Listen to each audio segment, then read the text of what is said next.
હવે આજે આપણે તો આયનીય સંતુલનમાં આપણા અભ્યાસક્રમમાં હવે બે ટૉપિક છે. એક છે દ્રાવ્યતા ગુણાકાર અને બીજો છે સમાન આયનની અસર તરીકે ઓળખાય છે. એમાં આપણે પહેલો લઈએ કે દ્રાવ્યતા ગુણાકાર. તો દ્રાવ્યતા ગુણાકાર તો એવા પદાર્થો માટે છે કે જેની અંદર જે સમાન જથ્થાની અંદર તમે જે દ્રાવક લીધો હોય નિયત તાપમાને એની અંદર જે દ્રાવ્ય થતો જે ક્ષાર છે તો એ દ્રાવ્ય થતા ક્ષારનો જે મહત્તમ જથ્થો જે દ્રાવ્ય થાય તો એને આપણે તે ક્ષાર અથવા પદાર્થની દ્રાવ્યતા કહેવામાં આવે છે. એટલે કે સમજવા માટે આપણે થોડુંક જોઈએ કે ભાઈ નિયત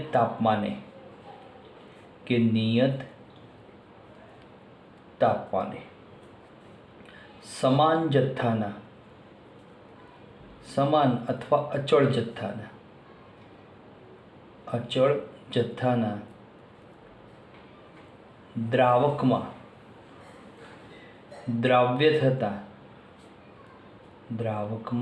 દ્રાવ્ય થતા ક્ષારના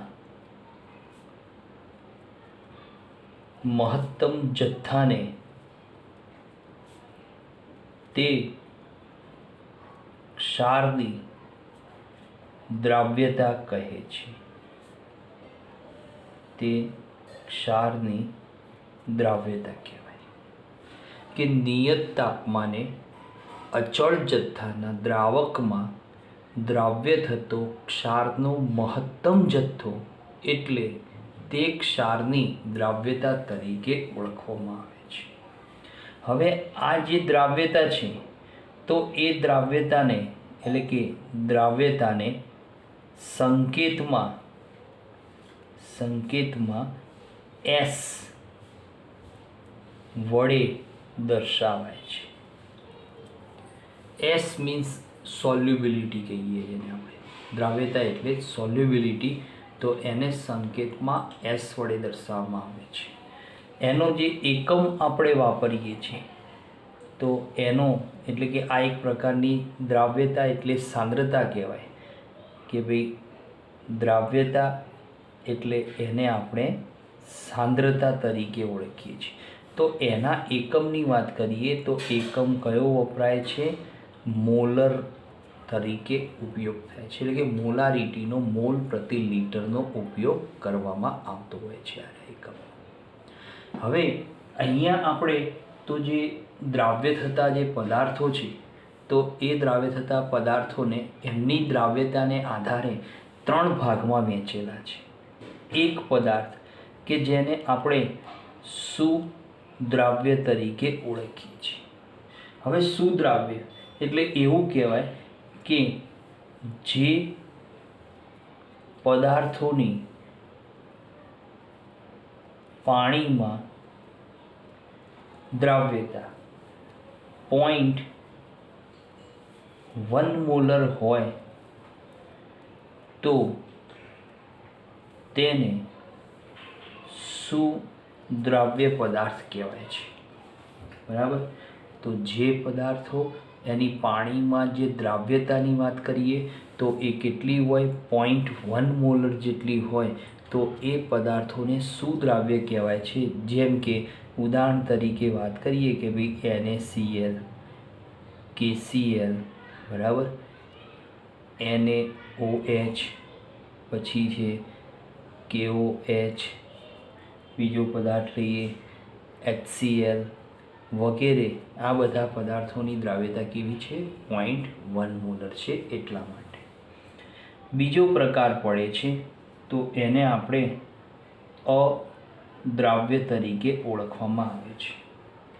તો એમ કહેવાય છે કે જે પદાર્થોની પાણીમાં દ્રાવ્યતા ઘણી જ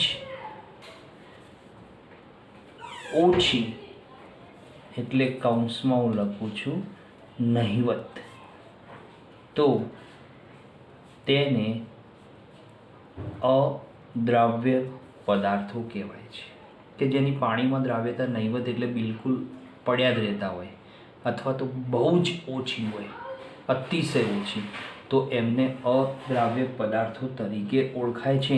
એમાં આપણે ઉદાહરણની વાત કરીએ તો lead sulphide, nickel sulphide, cadmium sulphide, બરાબર, પછી છે આયરન સલ્ફાઇડ વગેરે પદાર્થો કે જેની પાણીમાં દ્રાવ્યતા નહિવત જાણે કે પડ્યા રહ્યા હોય તો એમને અદ્રાવ્ય કહેવાય છે. ત્રીજી દ્રાવ્યતાને આધારે પ્રકાર પડે છે તો એને અલ્પદ્રાવ્ય તરીકે ઓળખવામાં આવે છે. તો એની વ્યાખ્યા એવી થાય છે કે જે પદાર્થોની પાણીમાં દ્રાવ્યતા, તો પાણીમાં દ્રાવ્યતા 0.01 મોલર જેટલી હોય તો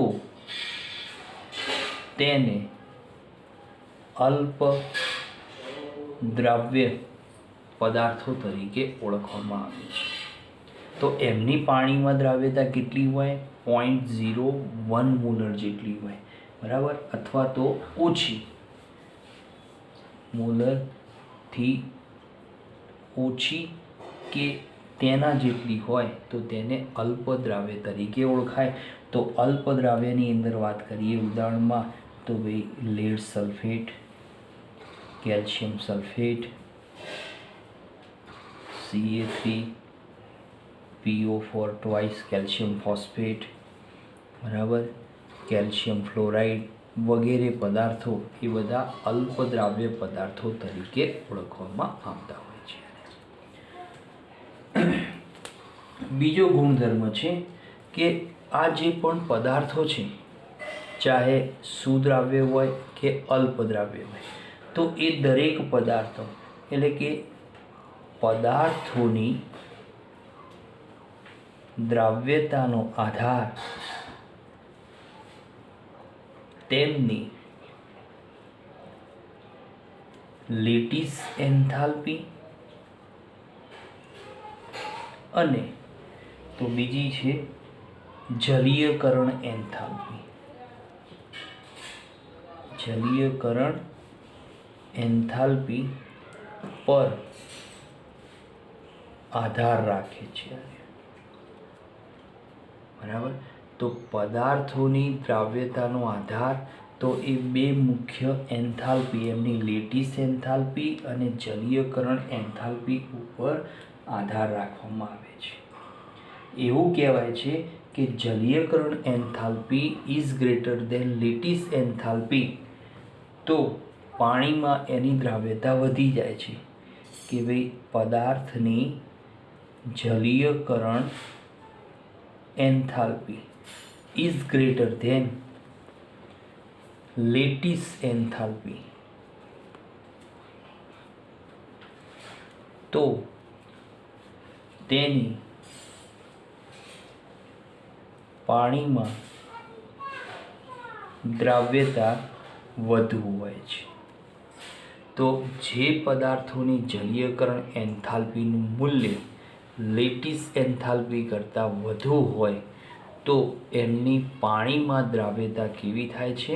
અતિશય વધારે થતી જોવા મળતી હોય છે. બીજું કે હંમેશા ધ્રુવીય પદાર્થો એ ધ્રુવીય દ્રાવકોમાં જ દ્રાવ્ય થાય અને અધ્રુવીય પદાર્થો હંમેશા અધ્રુવીય દ્રાવકોમાં દ્રાવ્ય થતા હોય છે.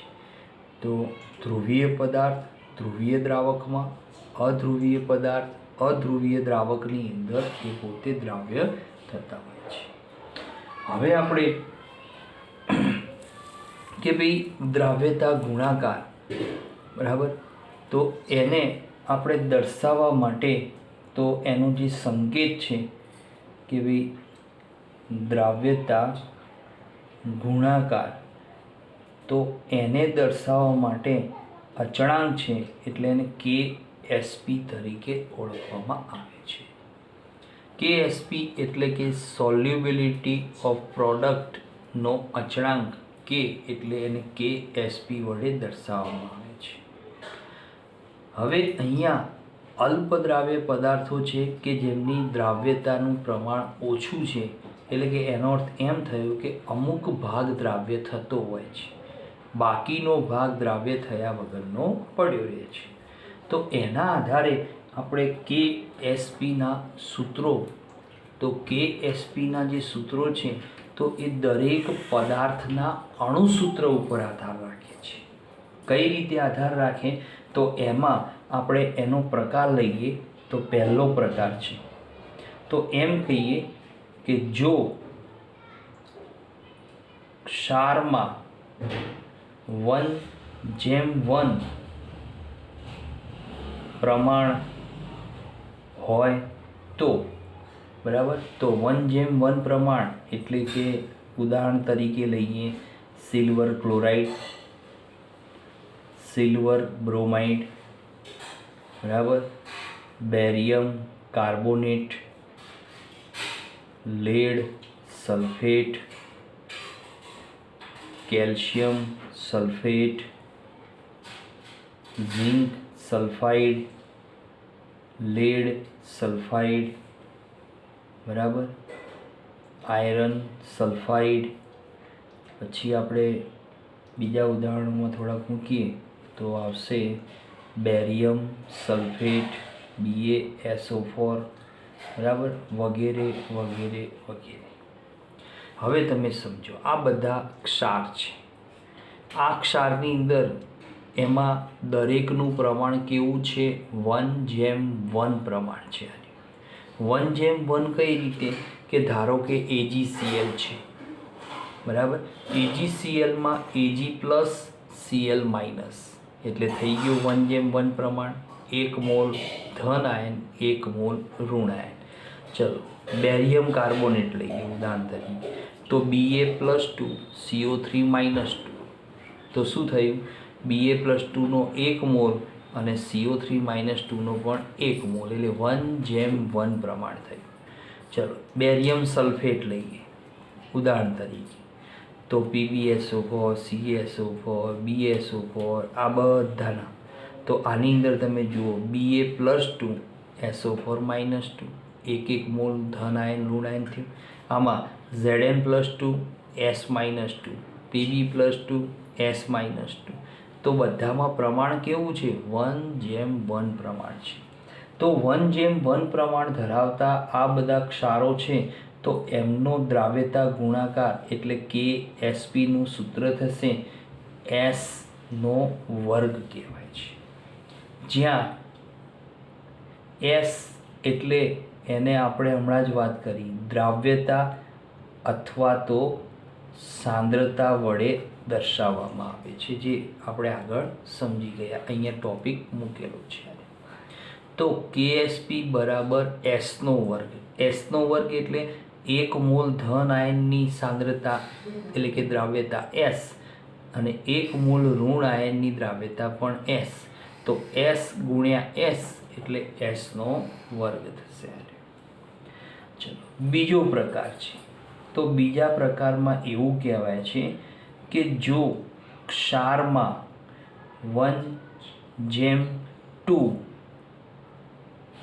અથવા 2:1 પ્રમાણ હોય તો 1:2 હોય અથવા 2:1 હોય તો એમાં આપણે ઉદાહરણો મૂકીએ કે ભાઈ ઉદાહરણ તરીકે સિલ્વર સલ્ફાઇડ Ag2S, બરાબર, સિલ્વર ક્રોમેટ Ag2CrO4, બરાબર, કેલ્શિયમ ફ્લોરાઇડ CaF2, ચલો lead chloride PbCl2, lead iodide PbI2, magnesium hydroxide MgOH2, બરાબર, સિલ્વર કાર્બોનેટ Ag2CO3, પછી છે FeOH2 વગેરે વગેરે વગેરે.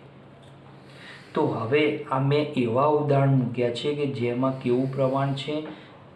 2:1 અથવા 1:2. કઈ રીતે? તો જુઓ આ ઉદાહરણ Ag2S, બરાબર, Ag2Sમાં તમે આનું આયનીકરણ થાય એટલે શું બને તો હું અહીંયા લખું છું Ag2S એનું આયનીકરણ થાય એટલે શું બને Ag પ્લસ આયન અને S -2 આયન. આ નિયમ છે કે સલ્ફર એટલે સલ્ફાઇડ રૂપે હોય -2 જ સંયોજકતા ધરાવે, સિલ્વર +1 જ ધરાવે. ચલો સમીકરણને બેલેન્સ કરવા માટે Agના 2 પરમાણુ 2 વડે. હવે તમે જુઓ આમાં પ્રમાણ કેવું થયું 2:1, 2 mall Ag plus 1 mall S -2 એટલે પ્રમાણ કેવું થયું 2:1. ચલો Ag2CrO4 તો કે Ag2CrO4 એનું પણ આયનીકરણ થાય, Ag પ્લસ બને અને CrO4 -2 બને. આ ક્રોમેટ આયન છે. તો આ ક્રોમેટ આયન તો અહીંયા Agના 2 પરમાણુ 2 તો પ્રમાણ જુઓ 2 અને 1, 2:1 પ્રમાણ. ચલો 1:2 માટે CaF2 લઈએ. CaF2 બાજુમાં PbCl2, PbI2, NgOH twice, FeOH twice. તો CaF2માં આયનીકરણ થાય, Ca+2 બને, F- બને, ફ્લોરિન 2 તો 2 મૂકો તો 1 મોલ ધન આયન 2 મોલ ઋણ આયન આવ્યો. તો 1 મોલ ધન 2 મોલ ઋણ એટલે 1:2 પ્રમાણ. તો ધ્યાન ઇક્વલ આ કેવો થયો 1:2 વાળો. તો આવા પદાર્થોનો તમે દ્રાવ્યતા ગુણાકાર એટલે કે KSP શોધવો હોય તો એની માટે સૂત્ર થશે. તો સૂત્ર શું થશે 4S² કહેવાય છે. આ આપણે યાદ રાખવાના સૂત્રો કે 1:1 માટે અને આ છે 1:2 અથવા 2:1 માટે. બરાબર. ત્રીજું ઉદાહરણ લઈએ કે જો ક્ષારમાં 1:3 હોય અથવા 3:1 પ્રમાણ તો કે ભાઈ 1:3 પ્રમાણ હોય અથવા 3:1 પ્રમાણ હોય તો એની અંદર આપણે ઉદાહરણો થોડાક લઈએ. તો ઉદાહરણમાં છે કે AlOH thrice aluminium hydroxide, FeOH thrice ferric hydroxide. પછી બીજું ઉદાહરણ લઈએ તો Ag3PO4 વગેરે. હવે તમે જુઓ આની અંદર આયનીકરણ થાય, ધારો કે આ પદાર્થ છે એનું આયનીકરણ થાય એટલે Al+3 અને OH-, OH ની 3 તો 3 કયું થયો 1:3 થયો. બરાબર. એ રીતે આ પણ 1:3. હવે તમે આની અંદર જુઓ ઉદાહરણ, આનું આયનીકરણ થાય Ag+ અને PO4 -3 આયન બને. સમીકરણ બેલેન્સ કરો Agના 3. હવે તમે જુઓ 3 mall Ag plus 1 mall PO4 -3 કયું પ્રમાણ થયું 3:1 પ્રમાણ.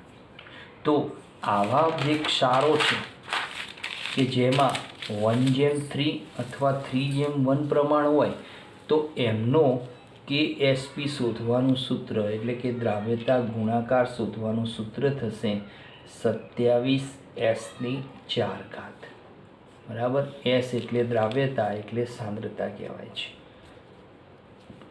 અને ચોથો પ્રકાર પડે છે કે જો ક્ષારમાં 2:3 અથવા 3:2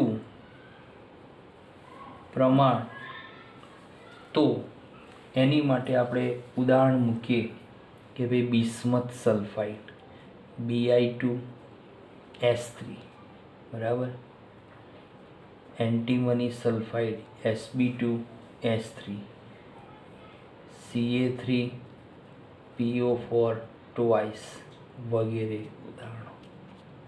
હવે તમે આ ઉદાહરણ જુઓ બિસ્મથ સલ્ફાઇડ એની અંદર તમે આયનીકરણ થાય એટલે બિસ્મથનો +3 આયન, સલ્ફરનો -2 આયન.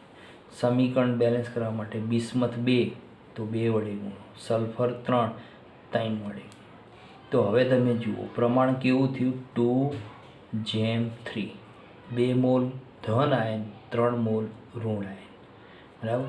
હવે આ ઉદાહરણમાં જોઈએ કેલ્શિયમ ફોસ્ફેટમાં આયનીકરણ કરો, Ca+2 નીકળે, PO4 -3. બેલેન્સ કરો, PO4ના 2, કેલ્શિયમના 3.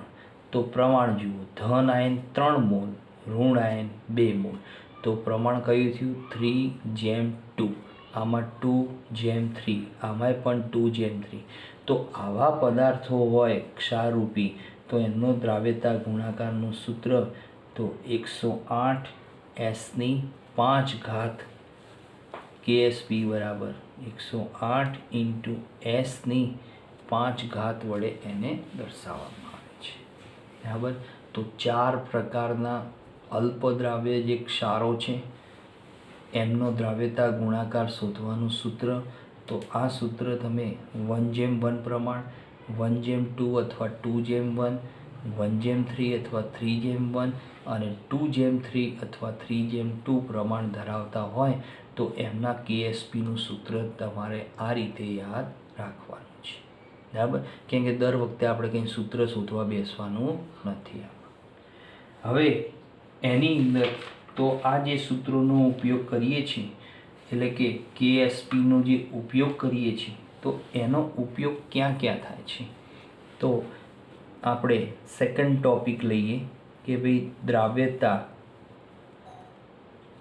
ગુણાકારની ઉપયોગિતા. એનો ઉપયોગ કયા કયા વિભાગમાં કરવામાં આવે. તો અહીંયા એવું કહેવાય પહેલો ઉપયોગ કે દ્રાવણમાં KSPનું મૂલ્ય જાણતા હોઈએ તો તે પદાર્થની દ્રાવ્યતાનો ખ્યાલ આવે. બરાબર.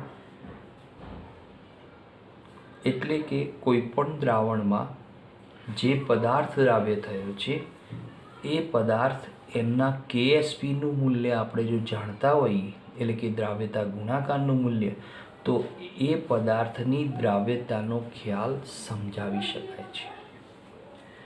સેકન્ડ બીજો ગુણધર્મ છે કે ભાઈ દ્રાવ્ય પદાર્થનું અદ્રાવ્યમાં અવક્ષેપન થયું કે નહીં એ પણ નક્કી શકાય. બરાબર. તો એ સમજવા માટે અહીંયા આપણે શું કરીશું કે અહીંયા કે ભાઈ દ્રાવ્ય પદાર્થનો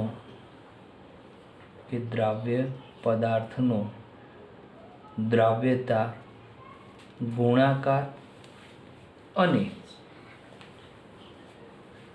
તેમનો આયનીય ગુણાકાર.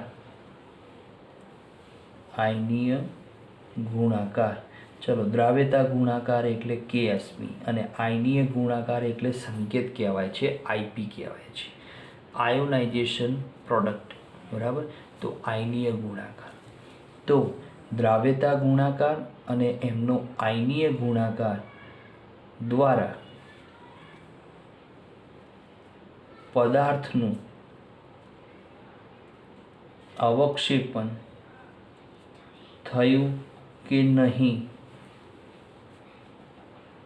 તે દર્શાવી શકાય છે. બરાબર. તો અહીંયા દ્રાવ્યતા ગુણાકાર અને આયનીય ગુણાકાર આ બંનેના મૂલ્યોને આધારે દ્રાવણમાં પદાર્થનું અવક્ષેપન થાય કે ન થાય એ આપણે નક્કી કરી શકીએ છીએ. તો એને નક્કી કરવા માટે તો 3 વિધાનો છે કે જો IP is greater than KSP હોય એટલે કે આયનીય ગુણાકારનું મૂલ્ય દ્રાવ્યતા ગુણાકાર કરતાં વધુ હોય તો એવું કહેવાય કે અવક્ષેપન થશે એટલે કે અવક્ષેપ ઉત્પન્ન થશે. બીજું મૂલ્ય છે કે જો IP is less than KSP તો એવું કહેવાય કે અવક્ષેપન નહીં થાય, બરાબર, અવક્ષેપ ઉત્પન્ન થશે નહીં. અને ત્રીજું વિધાન કે જો આઈપીનું મૂલ્ય અને કેએસપીનું મૂલ્ય સમાન થાય તો સંતુલન અવસ્થા ઉત્પન્ન થાય, સંતુલન અવસ્થા મળે છે. અને સંતુલન અવસ્થામાં શું જોવા ના મળે, અવક્ષેપ થયા કે નહીં એ આપણે બિલકુલ નક્કી થઈ શકતા નથી હોતા. તો આ ત્રણ જે બે ઉપયોગો છે, તો એમાં જે સેકન્ડ ઉપયોગ છે એને આપણે પાછળ છેલ્લા વિભાગમાં એનો અભ્યાસ કરીશું. એમાં સમાન આયનની અસરનો પણ આપણે ખ્યાલ લઈશું. તો અલ્પદ્રાવ્ય ક્ષારોની અંદર સમાન આયનની અસર પણ જોવા મળતી હોય છે. કે સમાન આયનની અસર કઈ રીતે, કે ભાઈ તમે ધારો કે AgClનો ક્ષાર લીધો અને બીજો લીધો KClનો ક્ષાર. તો AgClના ક્ષારમાં શું છે, Cl માઇનસ Ag પ્લસ, KClમાં K પ્લસ Cl માઇનસ. તો બંનેના દ્રાવણો ભેગા કરો તો બંનેના દ્રાવણમાં કયો ઋણ આયન સરખો થયો, Cl માઇનસ. તો એને કહેવાય સમાન આયન અસર તરીકે ઓળખવામાં આવે છે, કે જ્યાં આગળ બંનેની સાંદ્રતા કેવી હોય છે, એક સમાન જોવા મળતી હોય છે. હવે આપણે તો દ્રાવ્યતા ગુણાકાર ઉપર આધારિત તો એની અંદર થોડાક એક્ઝામ્પલનો આપણે અભ્યાસ કરવો છે. તો એક્ઝામ્પલનો અભ્યાસ કરવા માટે તો આપણે એની અંદર થોડાક નોર્મલ દાખલા લઈએ. આજે એવી પહેલો એક્ઝામ્પલ છે ફર્સ્ટ કે 1.3 ગુણ્યા 10⁻⁸ દ્રાવ્યતા ગુણાકાર ધરાવતા PbSO4 ની પાણીમાં દ્રાવ્યતા ગ્રામ પ્રતિ લિટરમાં શોધો. કૌંસમાં PbSO4 નો અણુભાર, તો અણુભાર આપ્યો છે 303 ગ્રામ પ્રતિ મોલ છે. હવે અહીંયા શું કહે છે આ દાખલામાં, કે એક લેડ સલ્ફેટ નામનો પદાર્થ છે PbSO4, બરાબર. હવે PbSO4 તો સૌથી પહેલાં એનું આયનીય સમીકરણ મૂકી દેવાનું કે ભાઈ PbSO4 કેવો હોય, સોલિડ. એના જલીય દ્રાવણમાં આયનીકરણ પામે, શું બનાવે, Pb+2 જલીય માધ્યમમાં, SO4 -2 જલીય માધ્યમમાં. તો આ એના અલ્પદ્રાવ્ય ક્ષારનું આયનીકરણ. હવે તમે જુઓ પ્રમાણ કેવું, 1 મોલ 1 મોલ. તો આના KSPનું સૂત્ર શું થશે, કે KSP બરાબર S², બરાબર. હવે આ દાખલામાં શું આપેલું છે, તો દ્રાવ્યતા ગુણાકાર આપ્યો, એટલે KSPનું મૂલ્ય આપેલું છે. હવે શું કહે છે કે તમારે દ્રાવ્યતા શોધવાની. દ્રાવ્યતા એટલે S કહેવાય, સોલ્યુબિલિટી, બરાબર. એને કયા એકમમાં શોધવાની કીધી છે, ગ્રામ પ્રતિ લિટરમાં શોધવાની છે. તો સૌથી પહેલાં આપણે સોલ્યુબિલિટી આમાંથી સૂત્ર દ્વારા શોધીએ તો S² બરાબર KSP. Therefore S બરાબર √KSP. ચલો વર્ગમૂળમાં KSPનું મૂલ્ય મૂકીએ 1.3 ગુણ્યા 10⁻⁸. તો S બરાબર, ચલો 1.3 એનું વર્ગમૂળ તો 1.14 ગુણ્યા 10⁻⁸, એટલે વર્ગમૂળ એટલે 1/2 ઘાત, તો -8 અને એની એ ઘાત 1/2 એટલે 10⁻⁴. આ કયો એકમ આવે, હંમેશા દ્રાવ્યતાનો એકમ મોલારિટીમાં આવશે. હવે આપણે શું શોધવાનું છે, આ મોલારિટીમાં છે દ્રાવ્યતા. S એટલે દ્રાવ્યતા. દ્રાવ્યતા કયા એકમમાં આવી, મોલારિટીમાં. આપણે શોધવાની શામાં છે, ગ્રામ પ્રતિ લિટરમાં. તો એને આપણે કન્વર્ટ કરીએ કે ભાઈ PbSO4ની દ્રાવ્યતા તો ગ્રામ પ્રતિ લીટરમાં ઇઝ ઇક્વલ, તો એ શોધવા માટે આપણે શું કરીશું કે ભાઈ PbSO4ના મોલ, ચલો એના મોલ લઈએ, ભાગ્યા ગુણ્યા PbSO4ના મોલ ગુણ્યા અણુભાર, બરાબર. તો હવે PbSO4ની મોલારિટી ગુણ્યા અણુભાર, ચલો તો PbSO4ની મોલારિટી કેટલી મળી એટલે કે દ્રાવ્યતા, તો 1.14 ગુણ્યા 10⁻⁴, એને અણુભાર સાથે ગુણી દો તો 303, 1.14 ગુણ્યા 303 તો 300, ધેરફોર એનો એકમ ગ્રામ પ્રતિ લીટરમાં તો કેટલી મળશે 345.42 ગુણ્યા 10⁻⁴, એટલે કે 3.45 ગુણ્યા 10⁻², શામાં આવશે ગ્રામ પ્રતિ લીટરમાં. હવે અહીંયા તમને પ્રશ્ન થાય કે ભાઈ ગ્રામ પ્રતિ લીટરમાં આ કઈ રીતે મળી, તો અહીંયા એક થોડુંક સમજી લઈએ કે ભાઈ ગ્રામ પ્રતિ લીટરમાં કઈ રીતે, કે ભાઈ મોલારિટી બરાબર સૂત્ર શું છે આપણું કે મોલારિટી બરાબર કે દ્રાવ્યનું વજન બરાબર ભાગ્યા દ્રાવ્યનો અણુભાર ગુણ્યા દ્રાવણનું કદ એટલે V લીટરમાં, બરાબર.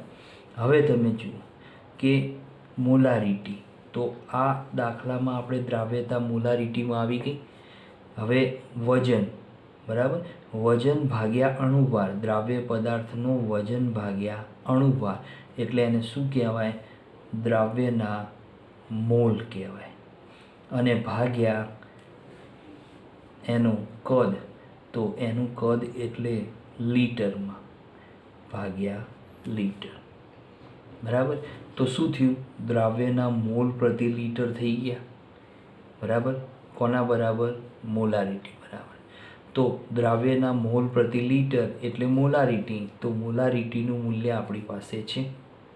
હવે એને ગ્રામ પ્રતિ લીટરમાં શોધવાનું છે, એટલે કે વજન ભાગ્યા અણુભારની દ્રષ્ટિએ. તો અહીંયા શું કરવાનું, એનો જે અણુભાર છે એ અણુભારને તમે મોલારિટી સાથે ગુણી દો એટલે આપણને શામાં મળશે ગ્રામ પ્રતિ લીટરમાં. તો જોઈ જોઈએ આ વજન છે ગ્રામમાં અને કદ છે લીટરમાં, તો અણુભાર અહીંયા જશે તો ગ્રામ પ્રતિ લીટર બરાબર મોલારિટી ગુણ્યા અણુભાર થઈ જશે, બરાબર. ચલો નેક્સ્ટ બીજો એક્ઝામ્પલ જોઈએ, સેકન્ડ લઈએ બીજો એક્ઝામ્પલ. ચલો હવે બીજા એક્ઝામ્પલમાં તો આપણે પદાર્થ છે Bi2S3 નો KSP 6.8 10⁻97, તો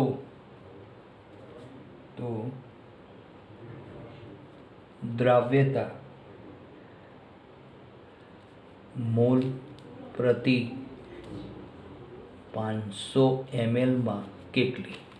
હવે થોડોક જુદો આવ્યો કે બિસ્મથ સલ્ફાઇડ એનો KSP તમને આપેલો છે અને દ્રાવ્યતા શામાં શોધવાની કીધી મોલ પ્રતિ 500 ml.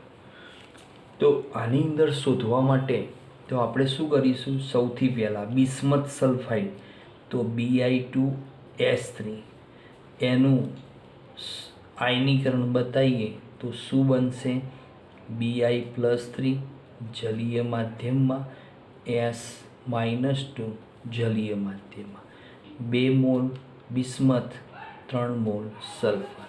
તો તમે જુઓ પ્રમાણ કેવું થયું 2:3, બરાબર. તો 2:3 પ્રમાણ હોય તો તો એની અંદર એના કેએસપીનું સૂત્ર શું થશે? તો આ પદાર્થનો કેએસપી બરાબર 108 એસની 5 ઘાત। હવે જુઓ, આપણે શોધવાની છે દ્રાવ્યતા। દ્રાવ્યતા એટલે એસ એ કયા એકમમાં શોધવાની છે? તો મોલ પ્રતિ 500 mlમાં શોધવાની છે। આપણો જવાબ શામાં આવશે? મોલારિટીમાં પહેલાં। કેમ કે દ્રાવ્યતા હંમેશા જ્યારે શોધો ત્યારે મોલારિટીમાં જ આવે, પછી બીજા એકમમાં કન્વર્ટ કરવાની। તો મોલારિટી એટલે મોલ પ્રતિ લીટરમાં આવશે, અને આપણે શોધવાની શામાં છે? મોલ પ્રતિ 500 mlમાં।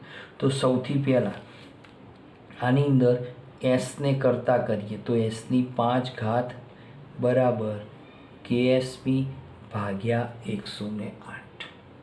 ચલો સાદરૂપ આપીએ તો એસ બરાબર તો શું થશે?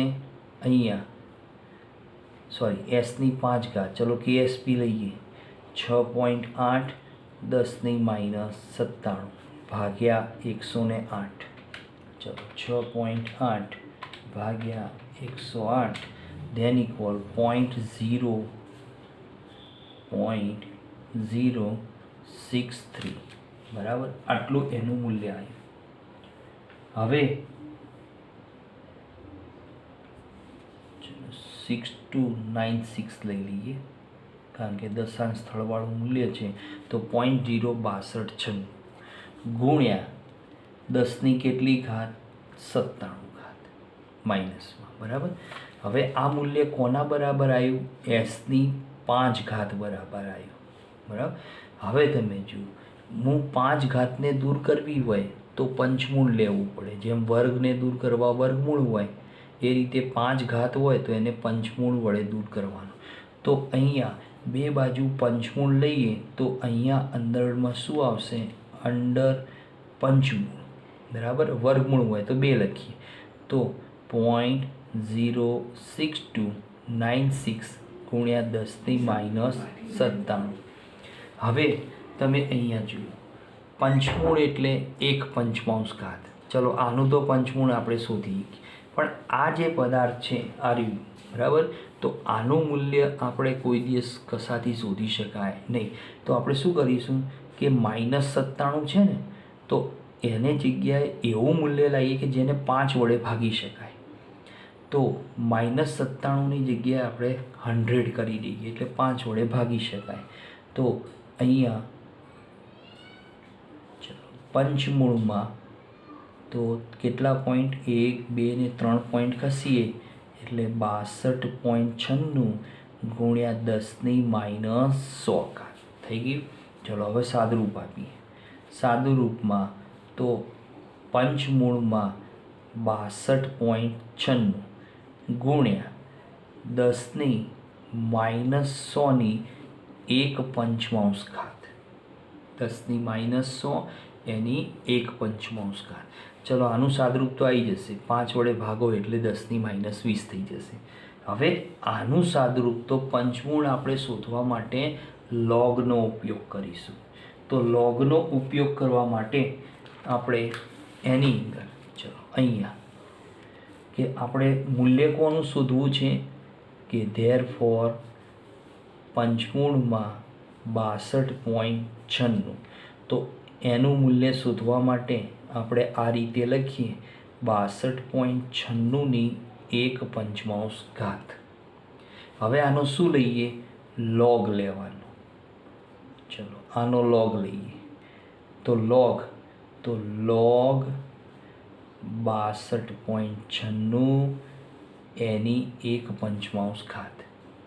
તો લોગ 10નો આધાર હોય, એની ઉપર ઘાત અને એની એ ઘાત, તો ઘાતની ઘાત 1/5 આગળ આવશે અને લોગ ચલો 62.96 એટલે હું આને આ રીતે દર્શાવું 6296 ગુણ્યા 10⁻2 વડે દર્શાવ્યા, બરાબર। હવે સાદરૂપ આપીએ, ચલો 1/5 પડ્યો રહેશે।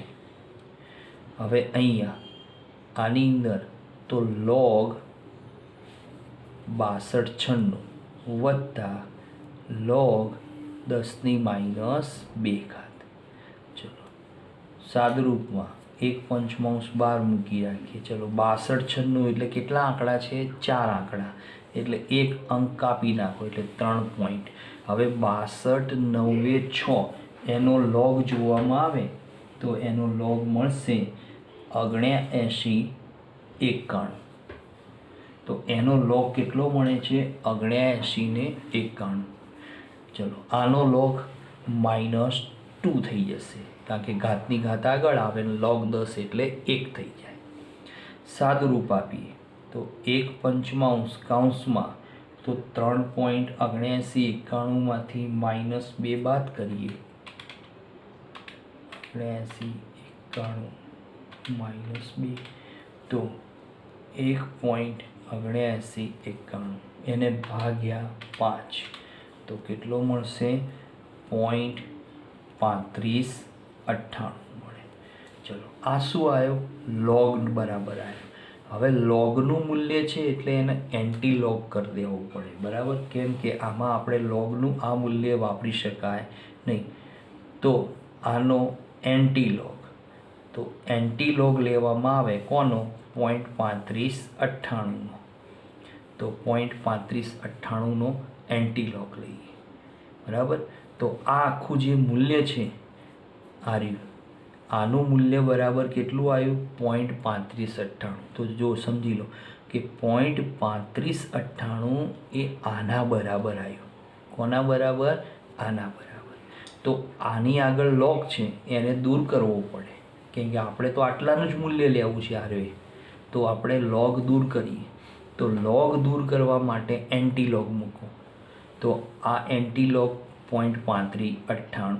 તો ધેરફોર અંડર પંચમૂળ 62.96 બરાબર. તો એનું મૂલ્ય મળશે આખું કેટલું? તો 0.3598નો એન્ટી લોગ તો આપણને 2290 એટલે 2.290.